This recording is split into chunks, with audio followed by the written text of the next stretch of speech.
전화위복이라는 말을 우린 잘 들어서 알고 있습니다. 화가 바뀌어 복이 된다는 말인데 이와 비슷한 고사도 알고 있습니다. 세옹지마라는 말입니다. 변방 늙은이의 말이라는 뜻인데 이 내용은 어디서 한번 들어본 것 같기는 한데 말해보라고 하면 이야기가 도대체 생각나지 않은, 다 알고 있지만 잘 모르는 그런 이야기입니다. 중국의 한 변방에 오랑캐와 국경을 맞닿아 있는 동네에 노인 한 분이 살고 계셨습니다. 이 노인에게는 아들 하나가 있었고 그리고 정말 아끼는 말 한 필이 있었는데 이 말이 갑자기 집을 나가서 국경을 건너서 오랑캐 동네로 가버렸습니다. 가서 잡아올 수도 없고 국경을 건너갔으니 얼마나 애가 타겠습니까? 그래서 동네 사람들이 어르신에게 아유, 어르신 어떡합니까? 아들처럼 아끼던 말을 잃어버렸으니. 그러니 그 노인이 말합니다. 이 화가 바뀌어서 복이 될 줄 어떻게 알겠습니까? 그런데 정말 그분의 말대로 며칠이 지나지 않아서 이 집 나간 말이 여자친구 하나를 사귀어서 암말을 하나 더 데리고 왔습니다. 그랬더니 동네 사람들이 전부 다 놀라서 정말 어르신 말씀대로 화가 바뀌어 복이 되었네요. 그랬습니다. 그러니 이 노인이 하시는 말씀이 이 복이 화가 될지 어떻게 알겠습니까? 지켜봐야죠. 그럽니다. 그러니 정말 며칠이 지나지 않아서 아들 하나 있는 이놈이 앞말을 길들인다고 타고 다니다가 그만 말에서 떨어져서 다리가 부러져 버렸습니다. 동네 사람들이 정말 어르신 말씀대로 복이 바뀌어 화가 되었네요 하니까 또 이분 말씀이 이 화가 복이 될 줄 어떻게 합니까? 지켜봅시다. 그랬습니다. 이제 얼마 지나지 않아서 오랑캐가 쳐들어왔습니다. 국가에서 징집을 합니다. 다리가 부러진 아들을 어떻게 징집하겠습니까? 그래서 이 이야기가 세옹지마의 이야기입니다. 변방 늙은이의 말이라는 뜻입니다. 이 고사가 우리에게 주는 의미가 무엇이겠습니까? 인생에 극단적인 화도 없고 극단적인 복도 없으니 일희일비하지 말고 살라는 뜻 아니겠습니까? 그런데 우리는 너무 극단에 치우쳐서 삽니다. 어떤 불행한 일을 만나거나 고난을 겪으면 인생이 끝난 줄 압니다.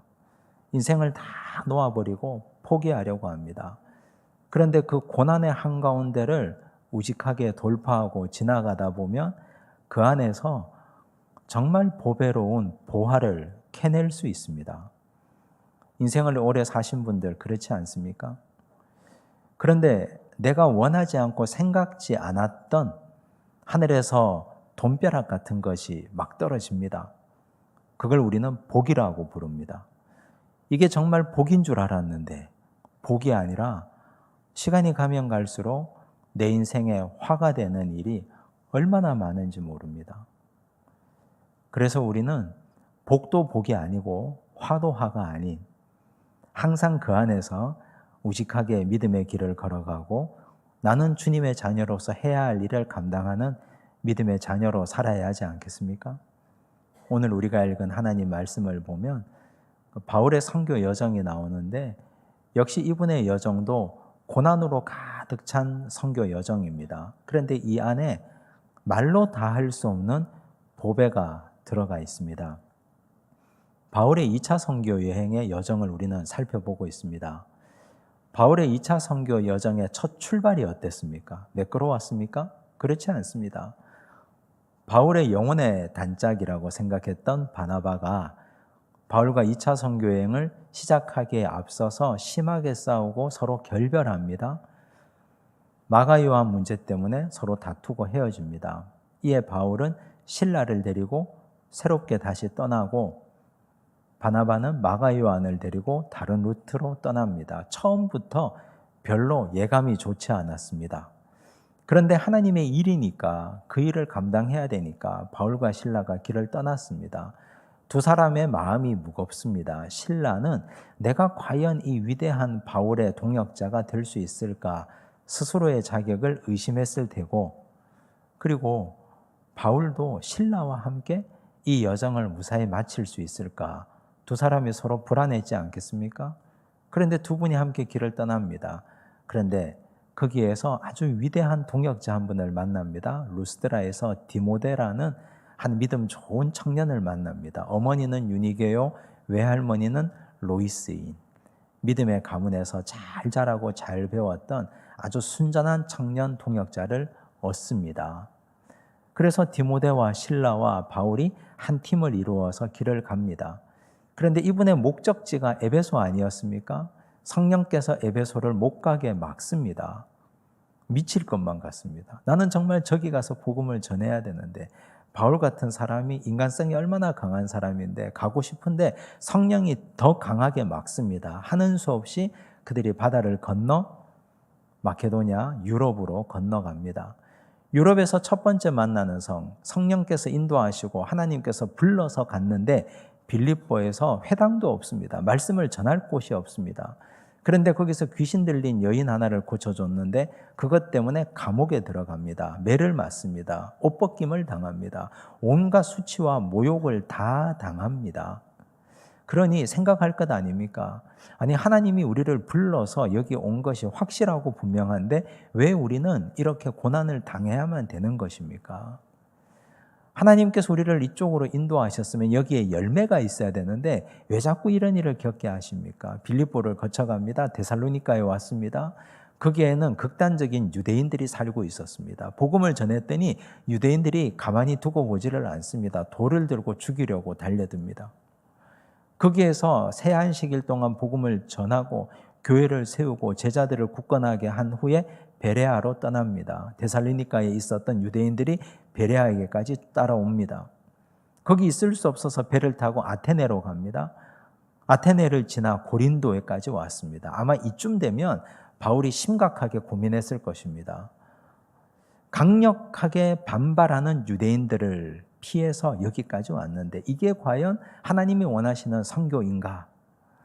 내가 바나바와 다투어서 이 벌을 받는 것인가? 등등의 수많은 복잡한 생각들이 그의 선교의 발걸음을 가로막지 않겠습니까? 여러분, 우리는 이런 일이 없습니까?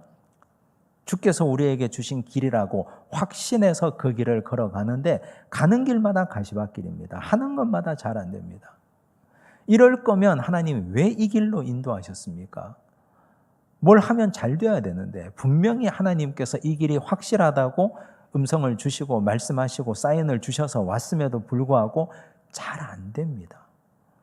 그런데 고린도에 와서야 하나님께서 2차 선교 여행을 이곳으로 인도하신 이유를 깨닫습니다. 1절과 2절을 보십시오. 함께 읽습니다. 그 후에 바울이 아덴을 떠나 고린도에 이르러 아굴라라 하는 본도에서 난 유대인 한 사람을 만나니 글라우디오가 모든 유대인을 명하여 로마에서 떠나라 한 고로 그가 그 안에 브리스길라와 함께 이달리아로부터 새로 온지라. 바울이 그들에게 가매. 정말 우연한 일인데 우리 믿는 자들에게는 우연이란 없지 않습니까? 브리스길라와 아굴라라 하는 사람을 만납니다. 아굴라가 남편이고 브리스길라가 부인입니다. 이 부부를 고린도에서 만난 겁니다. 그런데 이 많고 많은 사람들 중에, 고린도의 수많은 사람들 중에 어떻게 바울과 실라와 디모데가, 특별히 바울이 브리스길라와 아굴라를 좋아하게 되었을까? 직업이 같았기 때문입니다. 3절을 보십시오. 함께 읽습니다. 생업이 같으므로 함께 살며 일을 하니 그 생업은 천막을 만드는 것이더라. 바울이 선교를 할 때 자비량 선교를 했습니다. 정상적이고 건강한 교회, 오래되고 안정적인 교회의 후원을 받아서 선교를 한 것이 아니라 그가 가서 개척 사역을 했기 때문에 개척한 교회 성도들에게 생활비를 얻을 수 없어서 그는 밤낮으로 자기 일을 하면서 복음을 전했습니다. 그가 했던 일이 천막을 만드는 일이었습니다. 그래서 우리는 바울의 직업을 텐트 메이커라고 하지 않습니까? 천막을 만드는 사람. 그런데 참 놀랍게도 브리스길라와 아굴라의 직업도 천막을 만드는 사람이었습니다. 여기서 우리가 생각하는 천막, 지금 우리가 머릿속에 상상하는 천막의 개념과 이 당시 천막의 개념은 다릅니다. 당시 로마 군인들이 전 세계를 제패했던 사람들이었고, 로마 군인들은 전 세계에 흩어져서 전쟁을 했던 사람들 아닙니까? 개인용 막사를 가지고 다녔습니다. 등에다가 야전에서 자기 얼굴을 가리고 몸을 가릴 수 있는 개인용 막사. 그래서 수요가 얼마나 많겠습니까? 그 천막을 다 지어야 하니까 일감은 넘쳐나는데 일손은 부족했습니다. 그래서 바울 같은 사람도 얼마든지 복음을 전하면서 천막을 깁고 만들고 수리하는 일을 할 수 있었고, 브리스길라와 아굴라 같은 사람도 이 일을 하면서 생계를 유지할 수 있었습니다. 그렇게 브리스길라와 아굴라가 여기서 만납니다. 그런데 놀라운 사실은 브리스길라, 아굴라도 예수 믿는 사람들이었습니다. 그런데 여기서 만나서 바울과 실라와 디모데를 만나보니 여기에서 브리스길라와 아굴라는 일생에 만나지 못했던 정말 참된 인간 목자를 만난 것입니다. 바울이 복음 전하는 것을 보고 그가 설교하는 것을 듣고 그의 선교의 비전을 보고 그들은 이제 우리가 평생 동안 하나님께서 허락하신 이분과 함께 사역해야 되겠다는 강력한 마음을 주신 것입니다. 그로부터 브리스길라와 아굴라는 바울의 선교의 일생의 동역자가 됩니다. 3차 선교 여행 때 바울이 2차 선교 여행을 끝나면서 안디옥 교회에 선교 보고를 하러 갔을 때 브리스길라, 아굴라는 에베소에 가서 교회를 먼저 개척합니다. 에베소에서 바울이 사역을 한창 하고 있을 때 그가 말합니다. 내가 로마도 보아야 하리라. 그 한마디를 듣고 브리스길라, 아굴라는 로마로 떠납니다. 요즘이야 비행기 타고 가지만 과거에는 어디 그랬습니까? 걷고 배 타고. 그렇게 로마에 가서 다시 가정교회를 세우고 전도하고 바울이 올 때까지를 기다립니다. 평생 동안 동역자가 됩니다. 그래서 여기서 바울은 자기 일생의 동역자들을 다 얻습니다. 디모데를 얻었죠. 브리스길라와 아굴라를 얻었죠. 실라를 얻었죠. 바울과 함께 그의 주치의로 따라다니는 누가도 함께 있었죠. 만약에 2차 선교 여행을 하나님이 고린도로 인도하지 않았더라면, 유럽으로 인도하지 않았더라면 브리스길라, 아굴라 얻을 수 있습니까? 디모데 만날 수 있습니까? 그는 드디어 깨닫습니다. 고난 가운데 하나님의 뜻이 있구나. 내가 원치 않는 길이었는데, 내가 원치 않는 방향이었는데 이 방향을 따라 길을 바꾸어서 가보니 거기에 하나님께서 나를 위하여 숨겨두신 보배로운 브리스길라와 아굴라 같은 사람들이 있었구나. 여기에 디모데 같은 사람들이 있었구나. 이들과 함께 자기 일생을 함께 불태우지 않습니까? 여러분, 오늘 우리 인생에 무엇 때문에 꼬여 있다고 생각하십니까? 나는 정말 바라고 원하는 길이라고 하나님께서 이 길을 분명히 주셨다고 생각하고 사명자로 살겠다고 길을 나섰는데 가보니까 답답한 일이 온 천지에 널려 있지 않습니까? 그런데 그 길이 하나님이 가라고 하신 길이 분명하다면 우직하게 한번 걸어가 보시기 바랍니다. 지금 나에게 고난처럼 느껴지는 것, 지금 나에게 화처럼 다가오는 것이 그 속에 진짜 보배가 숨어 있을 겁니다. 그걸 찾아내는 것은 내 몫입니다. 그걸 찾아내고 발견해서 그 보배를 가지고 하나님의 영광을 위해서 사용하시기 바랍니다. 하나님께서는 오늘 우리에게 고난 가운데 홀로 있게 하지 않으시고 동역자도 주시고 사람도 주시고 열매도 허락해 주셨습니다. 그 놀라운 은혜와 축복이 우리에게 있기를 바라고 동시에 그것을 깨닫는 지혜와 열린 눈이 있기를 간절히 바랍니다. 기도하겠습니다.